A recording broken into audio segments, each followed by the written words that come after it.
En Inde, le kushti se pratique depuis des siècles.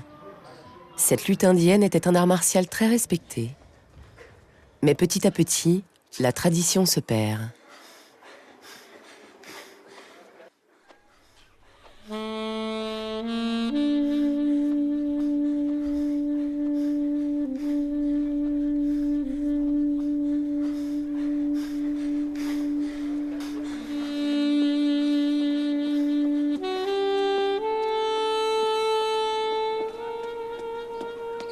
Varanasi, plus connue sous le nom de Bénarès, est une ville de tradition. Ici, le kushti est encore très présent.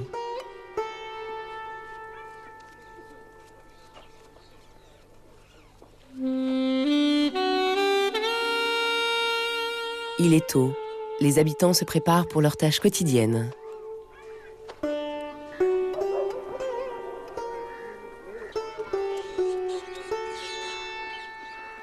Je m'appelle Mouna.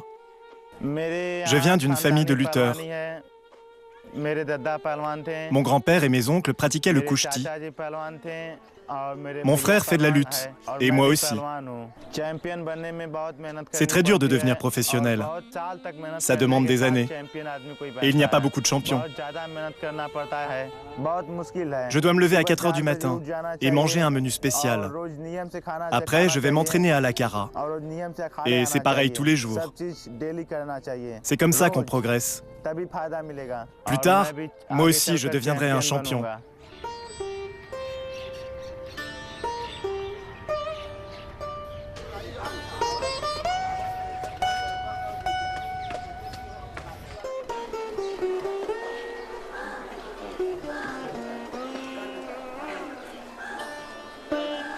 L'Akara de Swaminath est un centre d'entraînement.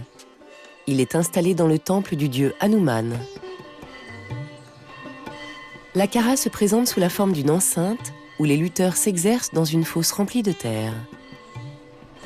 La terre est un élément fondamental du kushti. Les lutteurs s'échauffent tous les jours en la retournant. Symbole de pureté, ils l'appliquent sur leur peau pour l'apaiser. Toutes les prises de lutte sont permises tant que l'adversaire n'est pas gravement blessé. Par contre, les coups et les étranglements sont interdits.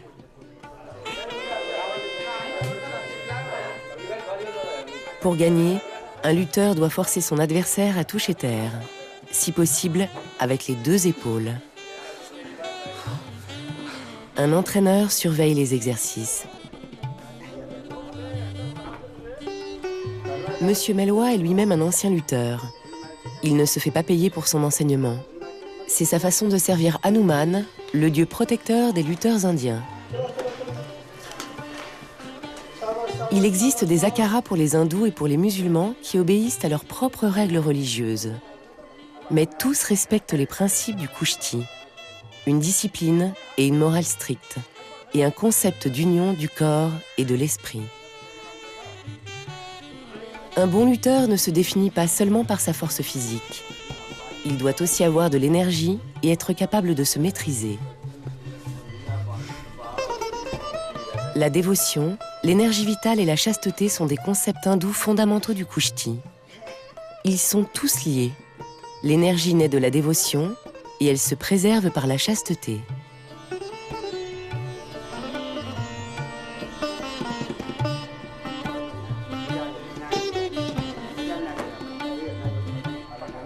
Dans le kushti, les mêmes règles sont appliquées depuis toujours. Les akaras sont strictement réservés aux hommes et on demande aux lutteurs d'éviter le contact avec les femmes.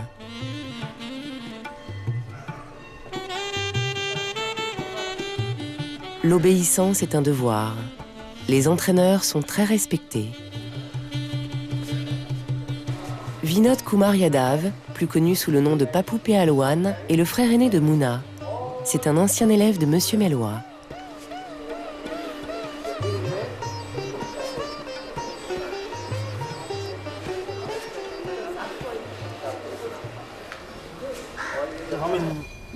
Quand j'étais élève, mon entraîneur Melwadji me battait. Mon père et mon oncle aussi, ça faisait beaucoup. Ils y allaient vraiment fort.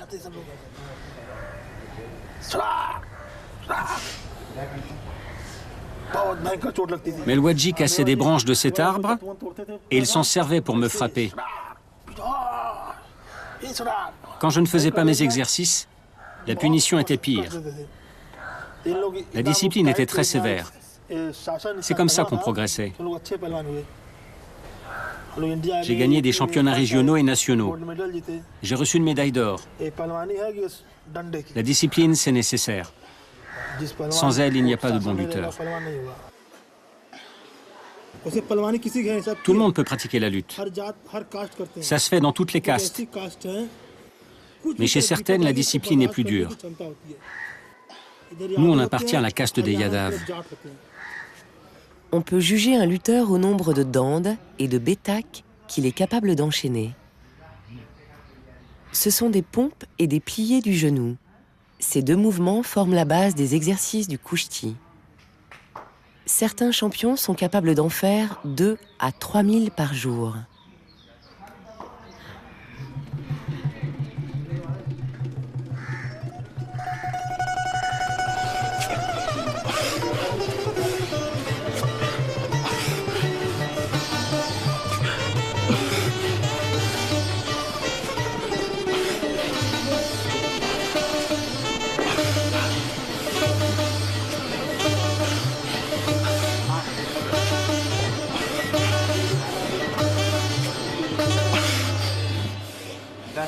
Avant, quand j'en faisais 10, j'étais fatigué.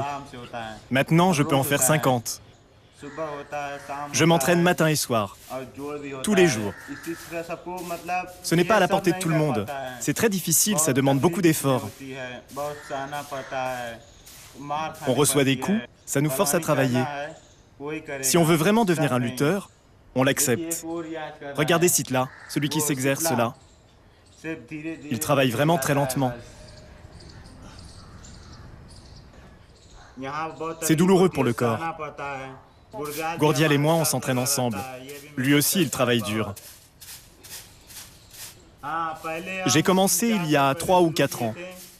À l'époque, je n'étais pas bon. Parfois, je m'en allais, ou je faisais comme Sitla.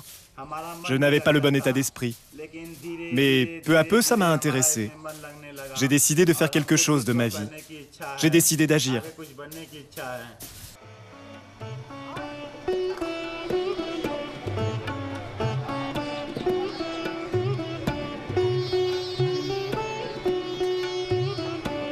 À Bénarès, la moitié des lutteurs sont issus de la caste des Yadav.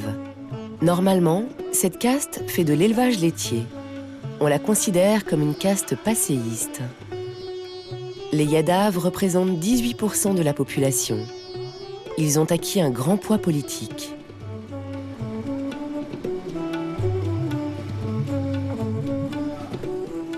L'aptitude des Yadav à la lutte vient peut-être de leur facilité à s'approvisionner en lait et en beurre, les deux principaux ingrédients du régime des lutteurs.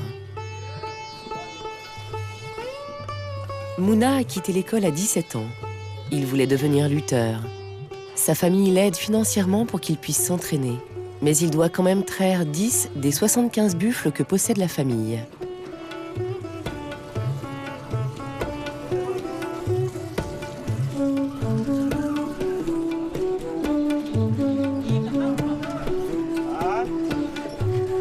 Mouna part livrer du lait.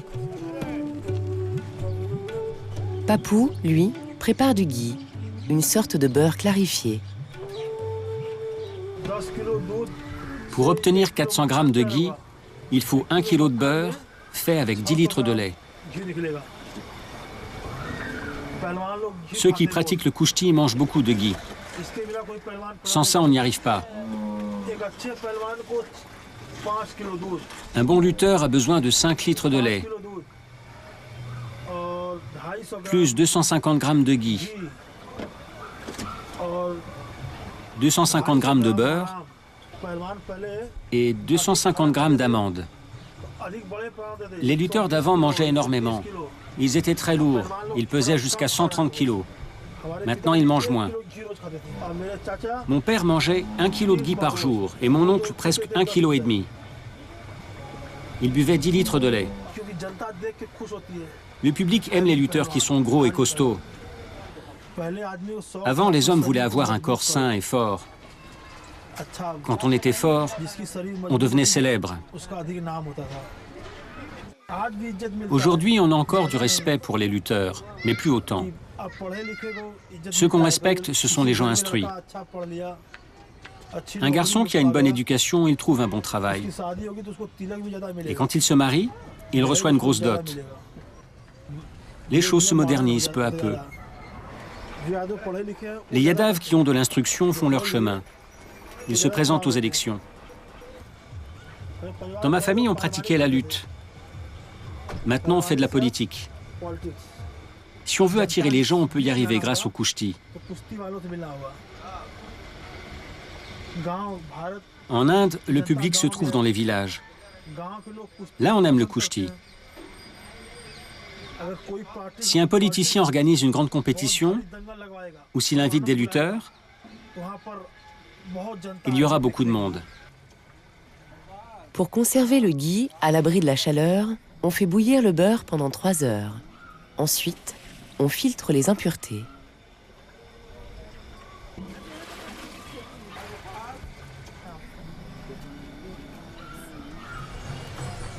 Le ghee est vendu directement aux consommateurs dans la petite boutique familiale.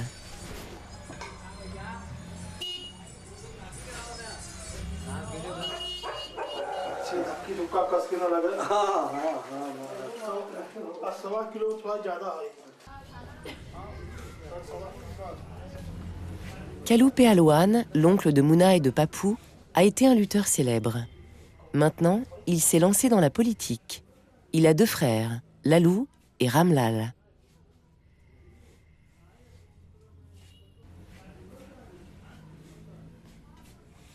Il y a 20 ans, être lutteur, c'était bien. On était jeunes. Chaque fois qu'il y avait un match, on participait. Aujourd'hui, on ne s'intéresse plus autant à la lutte.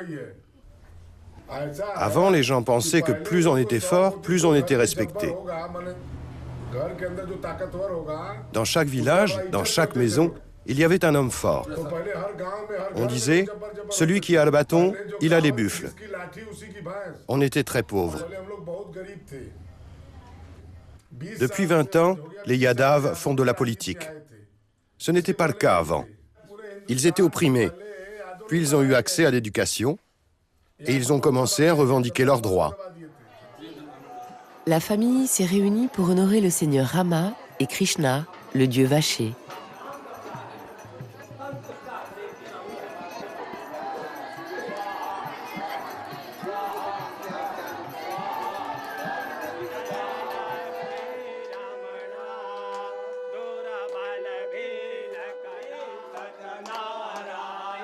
Au moment le plus important du rituel, la Arti, tous les membres de la famille participent.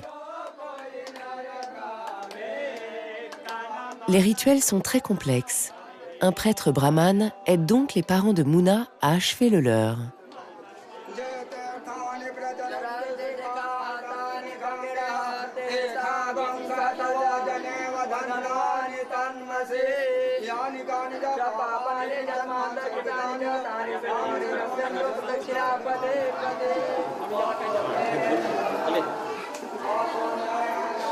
Mouna offre le reste de la flamme. Cela porte chance. Pendant le rituel religieux, un enjeu crucial se déroule derrière ces murs.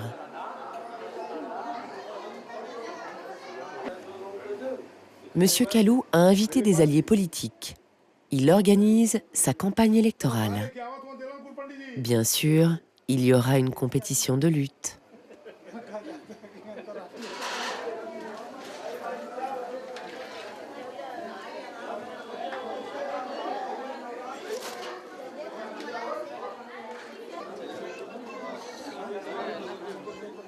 Au fil des années, cet événement s'est transformé en plateforme politique pour les Yadav.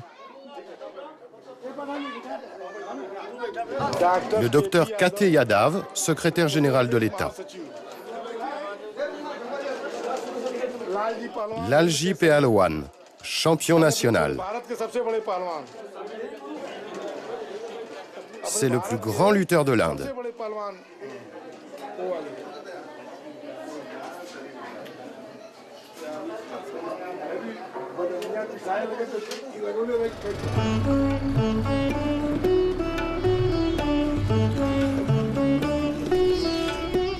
Quelques jours plus tard, Kalu et ses supporters politiques se rendent à la compétition. Mouna doit y participer. Kalu s'arrête en chemin pour régler une affaire. Mouna en profite pour consulter un astrologue. À Bénarès, on demande souvent conseil aux astrologues. Ils prédisent l'avenir, mais ils proposent aussi des bagues contre la mauvaise influence des planètes. Avant un match, un lutteur doit renforcer sa confiance.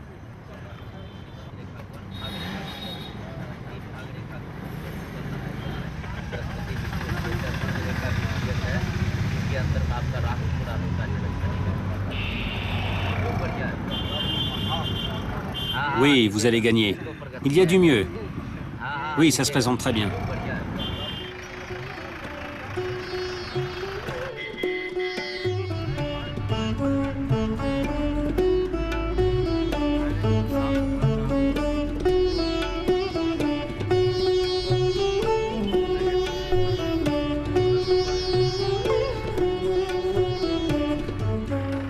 Les compétitions de lutte, appelées dangal, ont souvent lieu dans les zones rurales.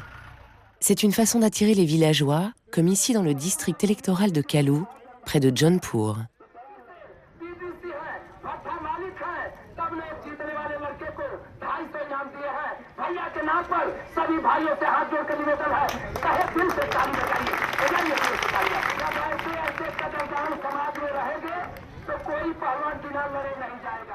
Dès qu'il arrive, Mouna se cherche un adversaire.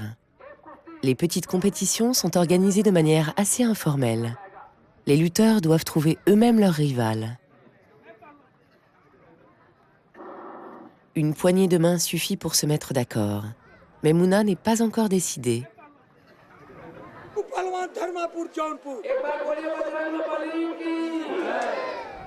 Il a finalement trouvé son concurrent. Ils vont faire enregistrer leur nom par le jury.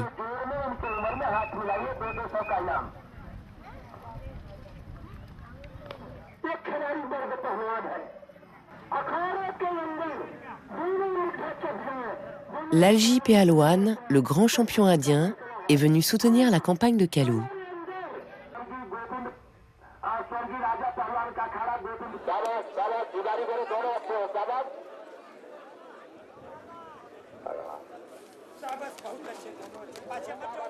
À l'Akara, le centre d'entraînement, on lutte en bonne amitié.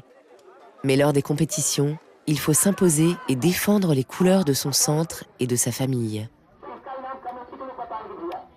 Les jeunes lutteurs passent en premier. Mouna est prêt.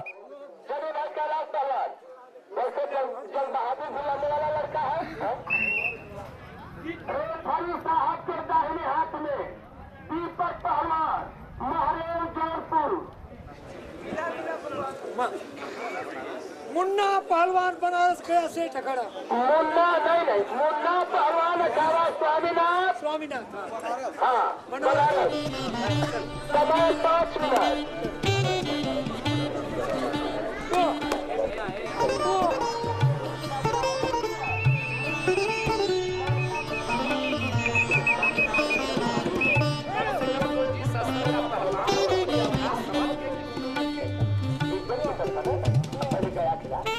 Avant, un match pouvait durer jusqu'à ce qu'un des lutteurs soit renversé. Ça pouvait prendre plusieurs jours. Les matchs actuels durent 10 minutes. Si aucun des adversaires ne touche le sol des épaules, on considère qu'il s'agit d'un match nul.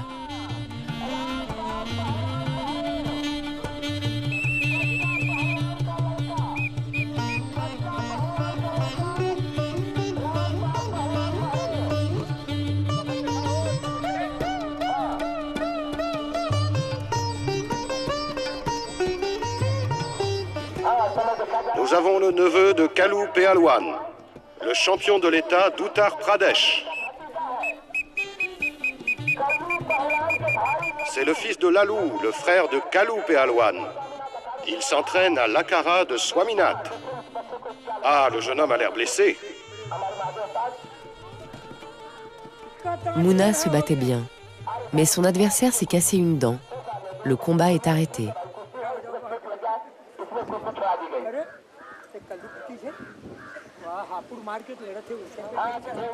Aucun des deux n'a gagné. Avant d'être payés, ils manifestent leur respect aux membres du jury en leur touchant la jambe.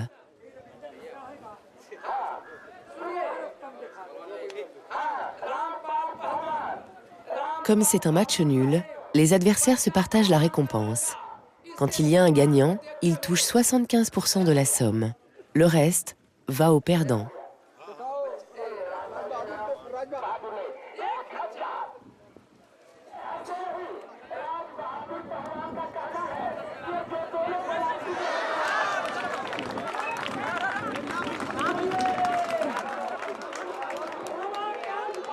À la fin de la compétition, Kalu a proclamé l'ouverture de sa campagne.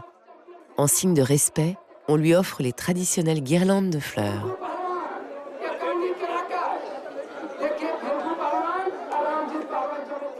La discipline et les principes moraux du Kushti sont de grands atouts en politique. Ils inspirent confiance aux électeurs. Le lutteur est le héros des gens simples. Pour les pauvres, il incarne le succès et la justice.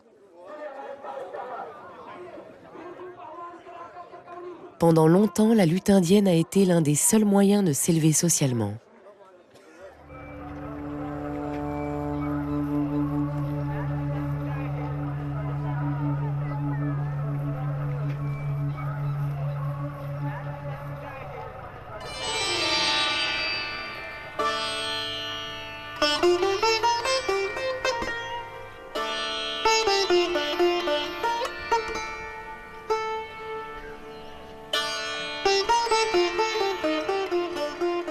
Kushti est un mot persan. Il a été introduit en Inde par les Moghols, mais la lutte indienne existait bien avant.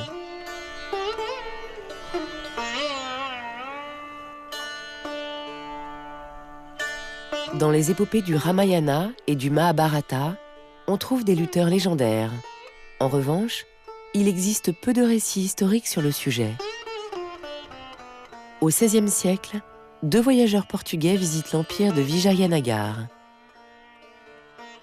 Le roi Krishnadeva Raya est un grand adepte de la lutte. D'après le récit des voyageurs, il s'exerce régulièrement. Ces lutteurs ont un statut spécial. Ils sont les seuls à pouvoir s'asseoir et mâcher du bétel en sa présence. Au palais, près d'1 millier de lutteurs pratiquent différents types de combats. L'un des Portugais raconte « Leur façon de lutter ne ressemble pas à la nôtre. Leurs coups sont si violents qu'il y a parfois des dents cassées et des yeux arrachés. »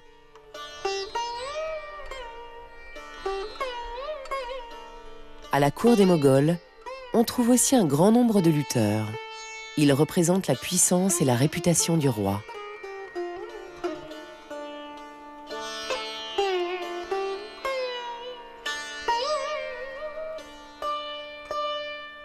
Ramju Pehalwan est un lutteur très connu du XIXe siècle. Son protecteur était un Maharaja qui soutenait plus de 300 lutteurs. On raconte qu'il a réussi à vaincre le roi au cours d'un match. En récompense, le souverain lui aurait offert sa propre couronne.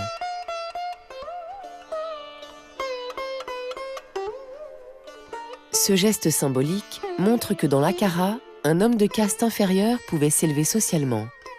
Pour beaucoup, la lutte était une forme de promotion.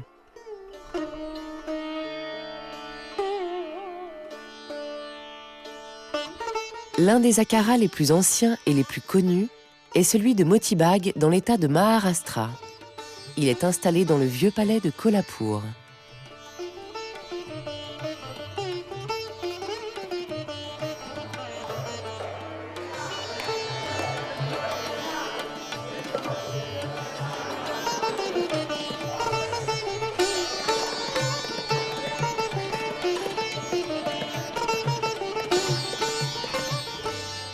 On se croirait revenu au XVIIe siècle. Des centaines d'hommes, issus de tous les milieux, vivent dans les locaux du centre d'entraînement. Ils se consacrent uniquement à la lutte.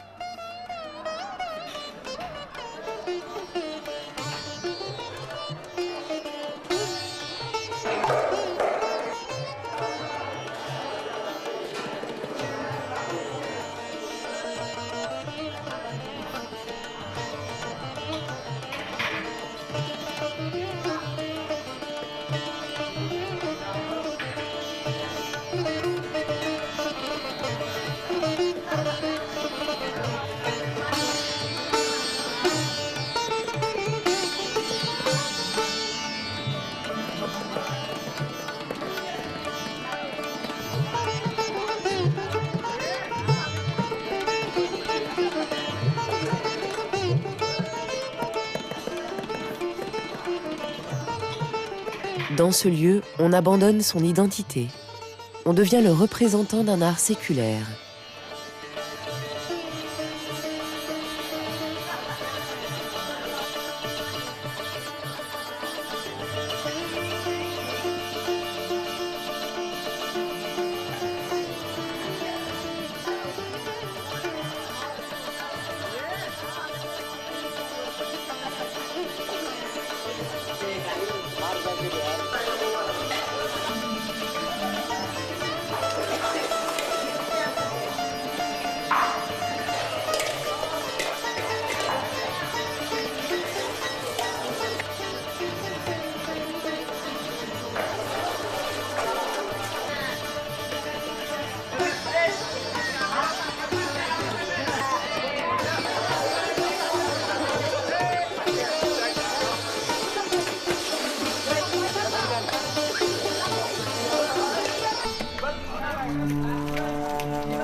La mère de Mouna prépare du lait d'amande.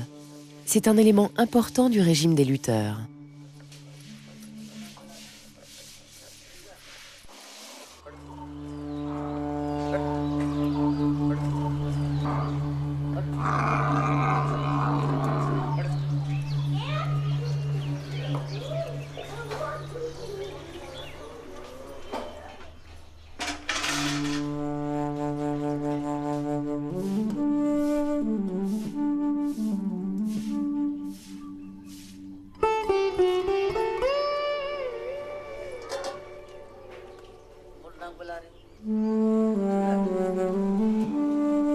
La famille loge dans une maison moderne, mais les tâches domestiques se font encore de manière traditionnelle. La femme de Kalou et celle de Papou préparent le petit déjeuner sur un four en terre qui fonctionne avec de la bouse de vache.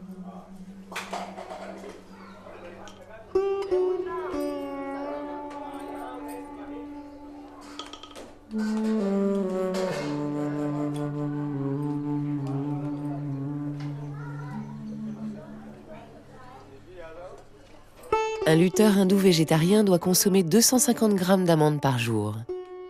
Mouna prend sa ration sous forme de lait avant de partir pour l'Akhara.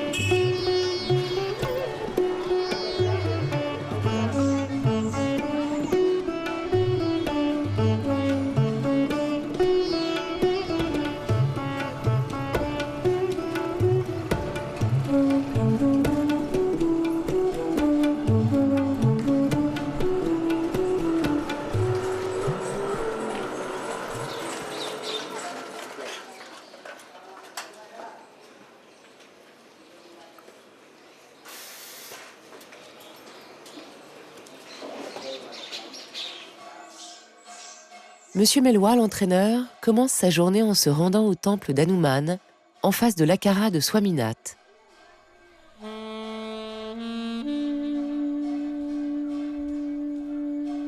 Swaminath était un prêtre brahmane.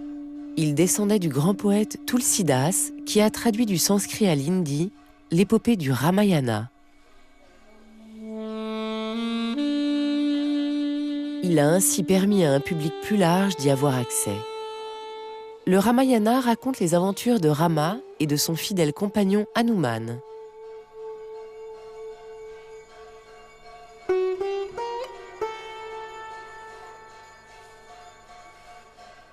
Hanuman, le dieu singe, est aujourd'hui l'une des divinités les plus populaires en Inde. Il est réputé pour sa force et pour sa dévotion à Rama. Et dans les prières, il est assimilé à un océan de sagesse.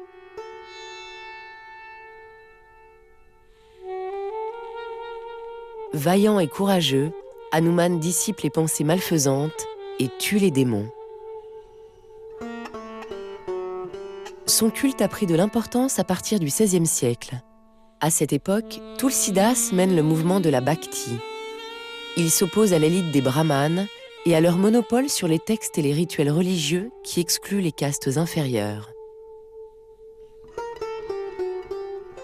Le mouvement de la Bhakti, qui signifie dévotion en sanskrit, rend la religion plus accessible. Il permet aux fidèles d'établir une relation plus personnelle avec la divinité. Ce système s'ouvre aux castes inférieures. Il préserve aussi l'organisation sociale hindoue. Hanuman devient un véritable modèle pour les paysans. Il est fort, humble et entièrement dévoué à son roi. Il représente aussi un idéal pour les lutteurs.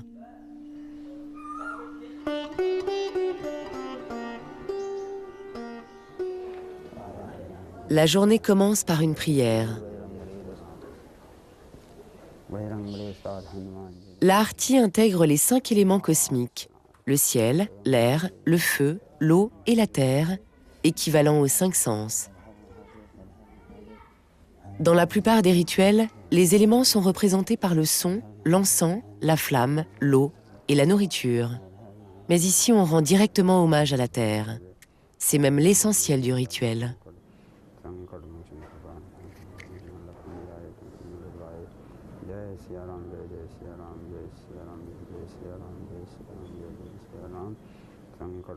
L'Akhara devient un lieu sacré et la lutte un acte religieux.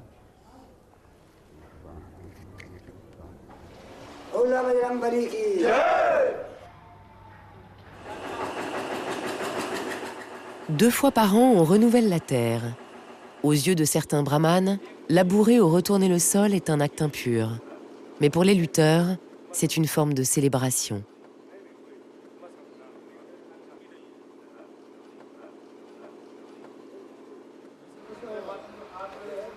La terre de l'Akhara est une entité vivante. Il faut la nourrir comme une divinité. On l'ensemence avec les aliments les plus précieux.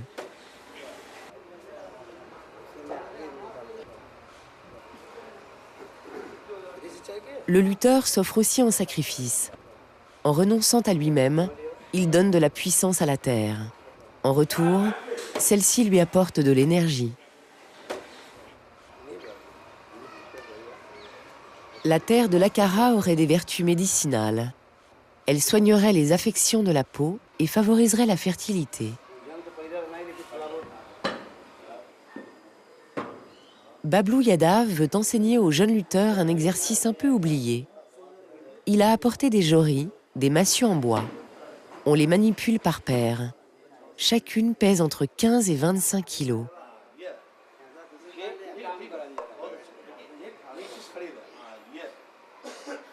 Manu et ses amis découvrent cette technique. Cette ancienne pratique a été négligée depuis la modernisation du kushti. Si personne ne s'y intéresse, elle finira par disparaître complètement.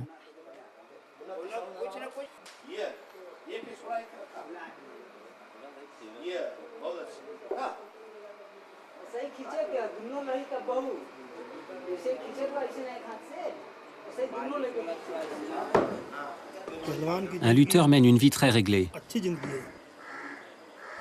Il est végétarien, il vit simplement.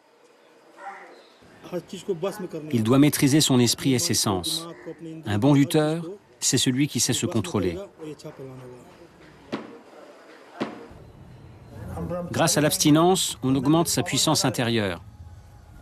On garde sa force. Mais si on cesse d'être célibataire, on perd cette énergie. Si on veut faire du kushti, il faut éviter les relations sexuelles. Cela dit, on commence à être influencé par l'Occident. Il y a beaucoup de tentations. Le monde s'ouvre, ça agit sur nous. Mais on doit préserver notre volonté et notre dévotion.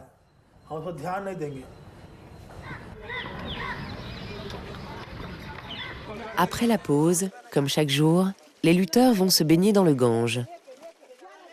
Ils apprécient les plaisirs simples. Ils n'ont pas le droit de fréquenter des lieux publics comme les cinémas ou les restaurants.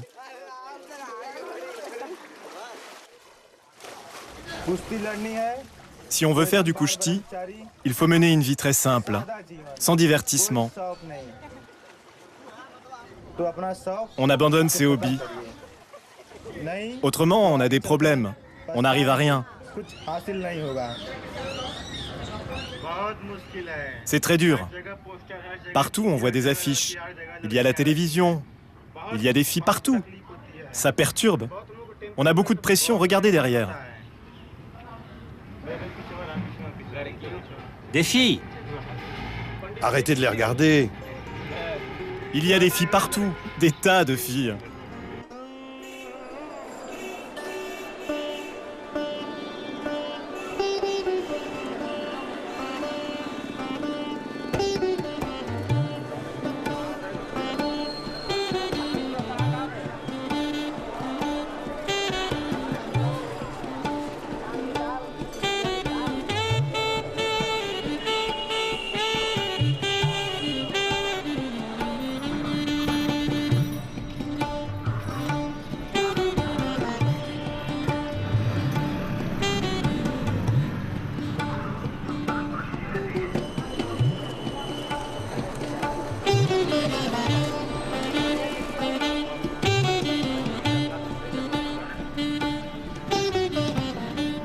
Papou s'est blessé au bras. Il est allé chez un médecin allopathe, mais le traitement n'a rien donné. Il a décidé de consulter un chiropracteur traditionnel, lui-même ancien lutteur. Entrez.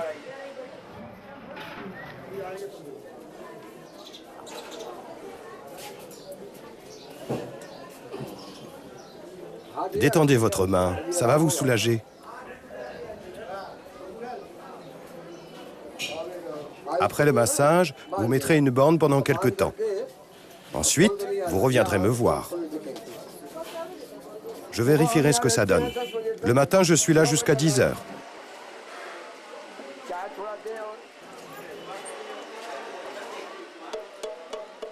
Monsieur Lalan Prasad Yadav vend également du thé.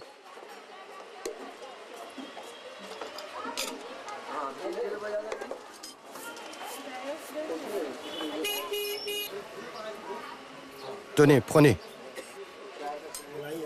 C'est du malai, la crème de lait. J'ai mal au pouce, je ne sais pas pourquoi.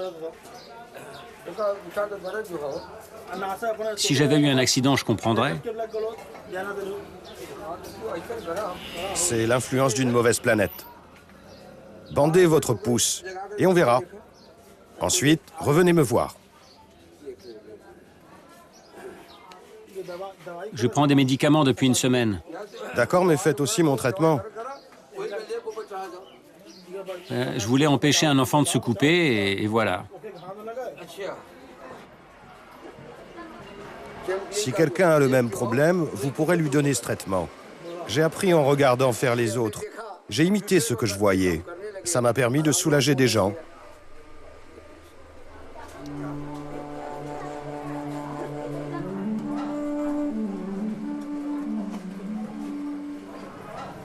C'est un portrait de Gama. Gama était un lutteur incroyable. Il est allé en Angleterre pour participer à un championnat de kushti.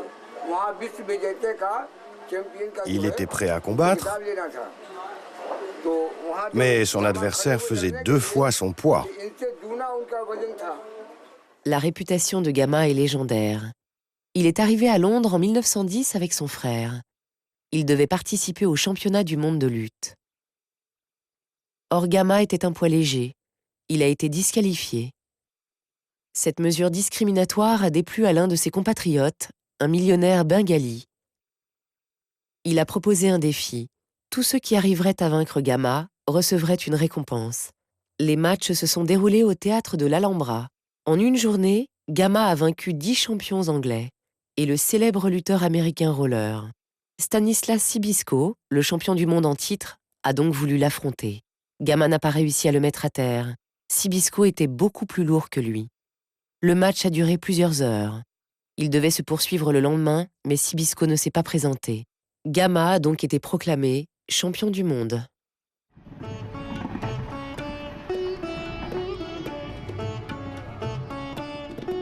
Mouna et ses amis Gourdial et Gourou Bihari se rendent dans la ville de Balia, à 5 heures de Bénarès. Tous les ans, Balia organise une foire aux bestiaux. Et il y a toujours une compétition de lutte.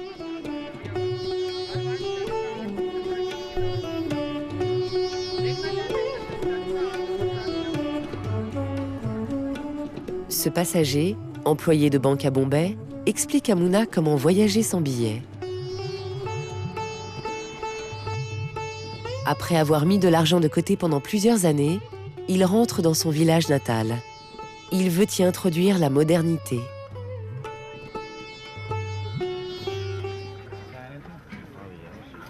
इसमें प्लास्टिक लग रहा है प्लास्टिक नहीं है ये पाउडर शीशा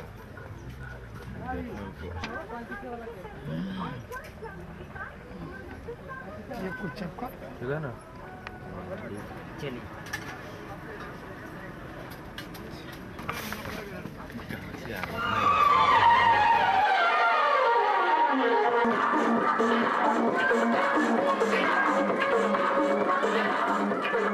Les tentations sont partout. Il faut toujours être sur ses gardes.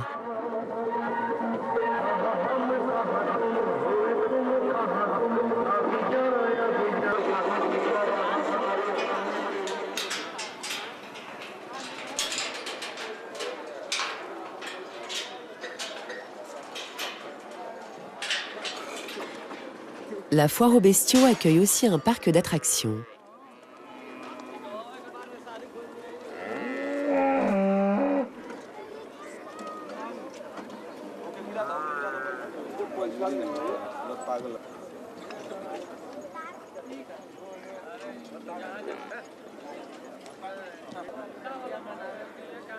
La plupart des participants sont des yadaves.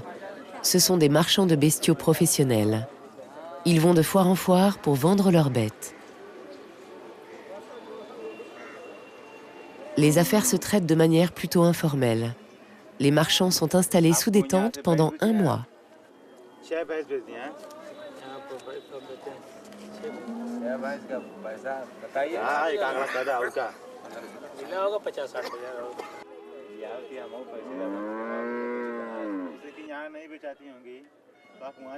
Cette foire s'est développée à l'occasion d'un pèlerinage annuel. Et c'est bien pratique de combiner les devoirs de la religion, les affaires et le divertissement.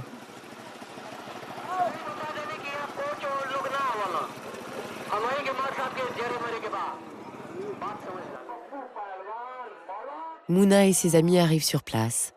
Cette compétition est l'une des plus importantes de la région. Des milliers de personnes sont venues de loin pour y assister.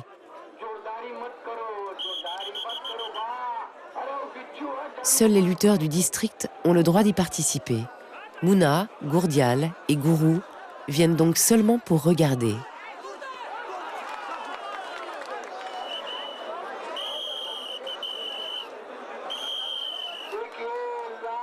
Le compagnon de Mouna explique qu'à Balia, on voit souvent s'affronter des lutteurs de poids différents. Mais il est rare qu'un poids léger insiste pour combattre un adversaire plus lourd. Peut-être que j'ai 2 kilos de moins que toi, mais je suis prêt à me battre.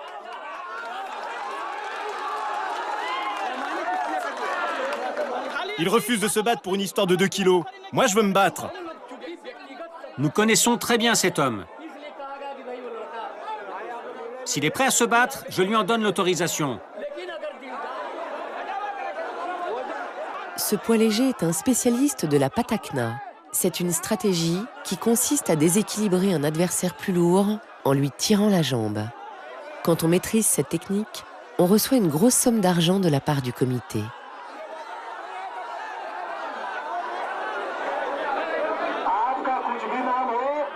Le comité a décidé que votre poids était insuffisant. Vous n'êtes pas autorisé à affronter cet homme. Dans le public, il y a des lutteurs de Bénarès. Où sont-ils? Où sont-ils? Levez-vous. Les voilà. Un seul, juste un seul.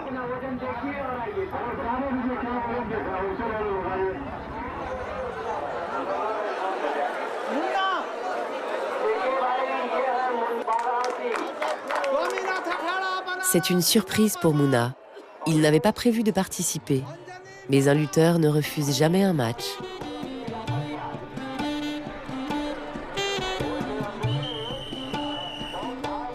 Ce combat va être très intéressant. Regardez bien.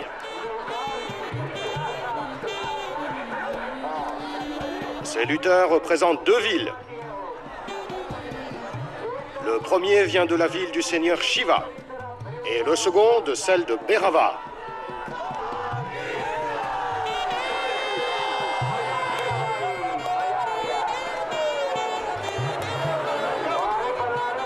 Bravo Bénarès, bravo Balia. Ils se battent vraiment très bien.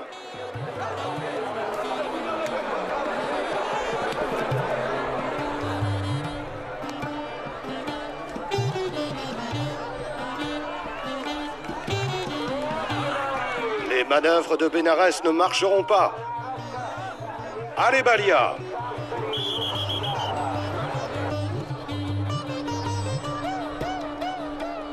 Le comité veut établir la supériorité de Balia. Il confronte Mouna à un spécialiste de la patakna. Mais ce qu'ils ne savent pas, c'est que c'est aussi la spécialité de Mouna.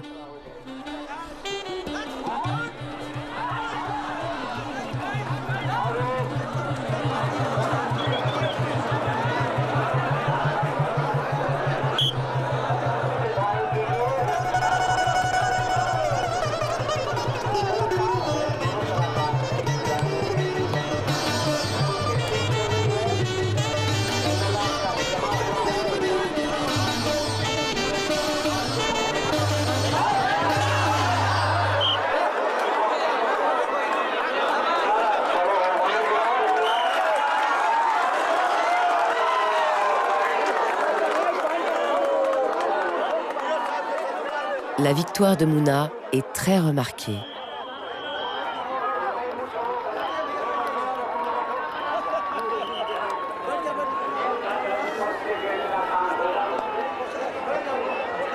Pour lui, c'est un grand honneur d'avoir défendu la réputation de sa ville, surtout devant un public aussi nombreux.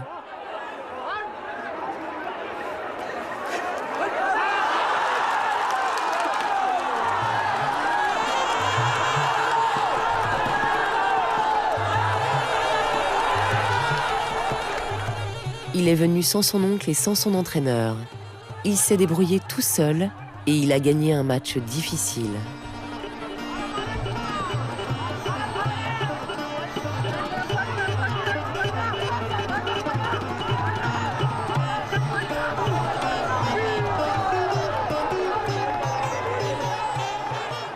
Désormais, il a pris place parmi les grands champions du Kushti.